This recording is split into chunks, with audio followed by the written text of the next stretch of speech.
genuinely wondering, are there any good straight men? Like, do they exist? I've never once met a good man. My entire life, going on almost 32 years, okay? I've never met one genuinely good man. Every chick got a little bit of hoe in them. Every chick, I mean, even the common housewife, you know what I'm saying? And what I mean by that is like from an early age, from early on, females are taught, you know, the value of that little snack box that they have down there. Ava, what is your hot take? I think men are better than women. True. What? Absolutely. I low-key back that. I know, low-key back that. I back that. Wait, Ava, can you explain? I just think women shouldn't be speaking unless they're spoken to first. Yes! That's right. What's up, guys? Welcome back to... All right, I got nothing. Any other explanations on that? Well, I just think that men typically have better things to say and are more interesting, so leave it up to... Well, let me ask you this. In a sexual situation, do you feel like... I'm a mime. I was kidding. I'm a feminist. I think women are better than men. Yeah, that brother's starving. Yes, sir. Dude, my 16-year-old just found out that his dad isn't his real dad anymore because of my bitter-ass sister. She claims it's for his own good, but in what way is that for his own good? When I found out I was pregnant with my son, I made the logical choice to pick the father that made the most money. His real dad was working at McDonald's for like $8.25 an hour. I don't want that as a man. He was just one of my hoes, and that was that. And I got pregnant, and so I picked the richer dad. Listen to this. She's describing paternity fraud like she's picking a restaurant for dinner. She just admitted to sleeping around with multiple men, getting pregnant, and then lying about paternity to secure a bigger paycheck. No shame, no accountability, no consideration for the man she's deceiving with her lies. This is exactly why paternity tests should be mandatory at birth. This woman and thousands like her are walking around committing paternity fraud without a second thought. It's an evil world we live in. In 2022, I got terminated from a travel nurse contract for posting a TikTok at work. And what are you getting me for my birthday tomorrow? You got me a present yet? If you're a man, send me money. Please? Please send me money, please. If you're a girl, I don't ask you for anything. How about a high five? I know that's right. You know what men used to do back in the day? They used to go to war, get their limbs blown off, they used to get trench foot. Guys, where are the men that will bow at your feet?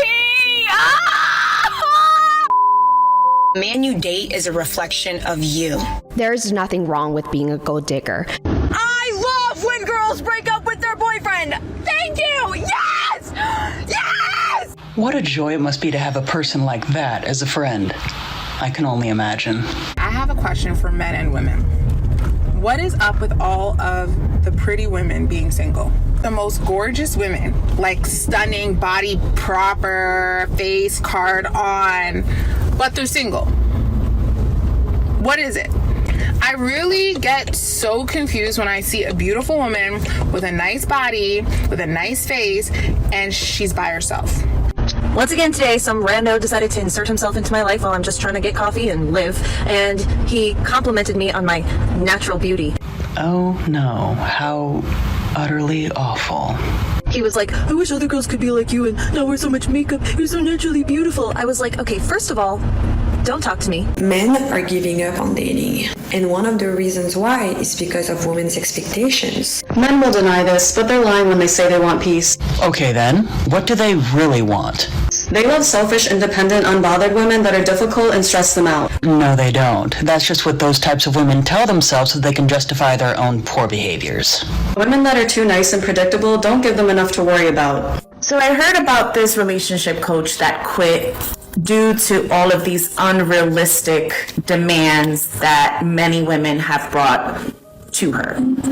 And the reason why she quit was because there was no way she could make any of these women happy. Now, mind you, I've said this in the past. There is no way you could demand so many things from a man that you are not even demanding for yourself. You do understand that the reflection of who you are, the reflection of who you are is what you are going to attract. You get that, right? No? Let me break it down to you. You should not be asking from any man as a woman all of these things that you don't have yourself. Hard advice for the girls that are currently dating. If he's not texting you back, he's probably texting someone else back. I feel that this is important to say, but ladies, it's not always about you. He actually might be doing something else. If you want a man to love you. Oh, I'm sure there's a lot of women out there that are very interested in that subject. Stop loving him. Why are men expected to act like a husband in a boyfriend stage, but you don't feel as though you need to act like a wife in a girlfriend stage until somebody chooses to make you a wife? Make it make sense. If you never displayed qualities of being a wife, why would anybody want to make you one?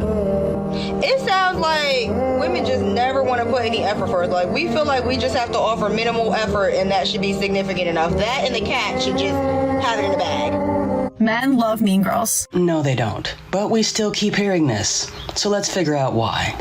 They don't like nice girls. They don't want a good woman. They say left and right that they do. They don't. They do not. They like mean girls. They like women who don't like them back. They like women who are mean to them. Because when they have a woman who's right in front of them that wants to settle down, wants to, like, you know, be a wife, whatever it is, the whole traditional thing, they sabotage it and they go run to the woman who literally does not play by the rules and, like, spit in his face and told him that I don't want him anymore. That is sounding like a rather personal experience. I'm being serious. I'm telling you, because I'm in the friend zone and they're running to the girls that are spitting in their faces and saying that I don't want them anymore. So this is the perspective from the nice girl, the good girl that got friend zoned, walked all over. They love bitches. They like mean girls. In 2025, I'm dating for money, not love. Shocking. What a truly unexpected shift in priorities. Sorry, I'm dating for money, not love. I wonder what the end goal there is. I have always entered relationships with like a 50-50 mindset. Like, I'm always ready for like equality, even though there is no equality because we live in a patriarchy. So why am I acting equal? She's advertising that she's for sale to the highest bidder, but she wraps it in victim language about the patriarchy to make her gold-digging sound revolutionary. This is the modern woman's playbook. She's hit the wall, her sexual market value is plummeting, and she's panicking about securing resources. She's not dating for money because she's evolved. She's doing it because she's desperate and running out of time. Notice the mental gymnastics. She wants to abandon equality because we live in a patriarchy, but she still expects men to treat her as an equal in every other aspect of life. She wants traditional male provider roles when it benefits her financially, but modern feminist equality when it comes to her behavior and accountability. I've never ever thought that I would be the type of person who would want to date someone for money, but dating for love isn't working. I'm not enjoying myself, and transparently, inflation is crazy. I only have a few good years left in me. Like, I am going to use them for what they're worth. Where do you think the lines between realistic and unrealistic standards are drawn? When the things you think are going to happen never have and never will. My man needs to be 6 feet plus, 6 figures, 6 pack, 6 inches. Is that the thing? 6 inches in what? Girl, hell no. He gotta be a solid 8 over here. He's talking about 8, maybe 7. 6 is cool. I'm not going below a 6. It's not what people think. This is not realistic. This woman just listed requirements that apply to maybe 0.1% of the male population. This is hypergamy in its purest, most toxic form, women who bring nothing to the table demanding everything from men who are completely out of their league. The funniest part is she thinks these standards aren't unrealistic. This is a woman who's probably has a very high body count, 0 domestic skills, contributes nothing financially, and brings drama and baggage to every relationship, but she thinks she deserves a man who's in the top 1% of male desirability. This is what delusion looks like when it's been validated by an entire culture of female entitlement. What do you mean? 6 inches? That is big. No, it's not.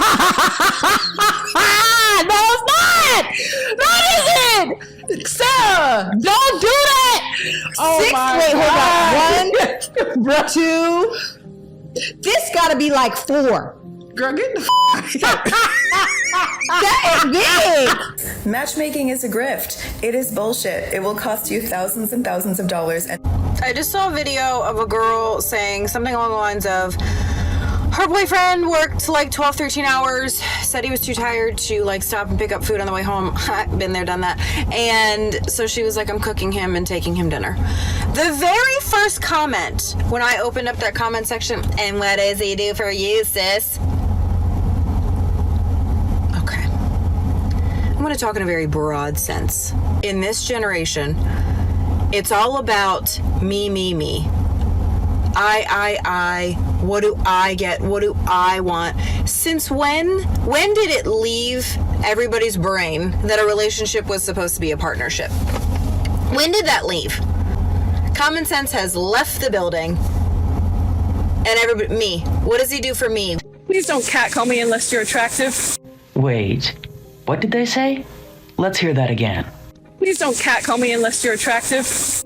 Unless you're a 7, 8, 9, or 10. If you're a 10, you're probably not catcalling. But don't do it.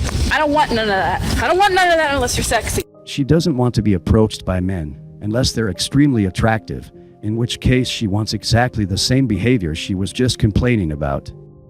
Women don't actually want men to stop approaching them. They want ugly men to stop approaching them while attractive men continue to give them attention. But they can't say this openly because it would expose their hypergamous nature and destroy their victim narrative, so they create this elaborate fiction about being bothered by male attention while simultaneously craving it from high-value men. Isn't that just lovely? Totally 110%. I think I didn't find my husband yet because all the women expectations is really having the men go into a hole. Because who the hell is y'all to say y'all want a man that makes $500,000 a year? They hide because of y'all unrealistic ass expectations. What you just witnessed is the complete moral collapse of an entire generation of women, and they're not even trying to hide it anymore. These women have abandoned every principle that made civilization possible: loyalty, honesty, chastity, humility, gratitude, and replaced them with pure narcissistic hedonism. These are not women in any traditional sense of the word. They have been programmed by feminist ideology to believe they can behave like the worst stereotypes of men while still deserving to be treated like princesses. They want to sleep around, lie and manipulate like sociopaths, and make demands like spoiled children, all while society tells them they're brave and empowered. The paternity fraud woman is the perfect example of this. She admits to running through multiple men simultaneously, then committing fraud when the consequences caught up with her. This isn't an isolated incident. This is happening thousands of times across the country, all because we've told women their feelings matter more than truth or justice. And notice how she has zero shame about any of it. But here's what these creatures don't understand: high-value men aren't stupid. They can smell desperation and mercenary intentions from miles away. The men with the money they're chasing have options. These women have been lied to by feminism and social media into believing they're much more valuable than they actually are. They've been told they're queens who deserve the best of everything, so they've priced themselves completely out of the market while bringing absolutely nothing of value to justify their demands. They're not looking for partners, they're looking for lifestyle upgrades, and they genuinely believe they deserve them just for existing.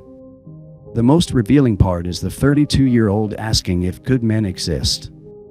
She spent her prime years chasing bad boys and players, rejecting or ignoring decent men who tried to build something with her. Now that she's desperate, suddenly she's interested in good men. But quality men can see exactly what she is, someone who's only interested in them now because her better options have disappeared.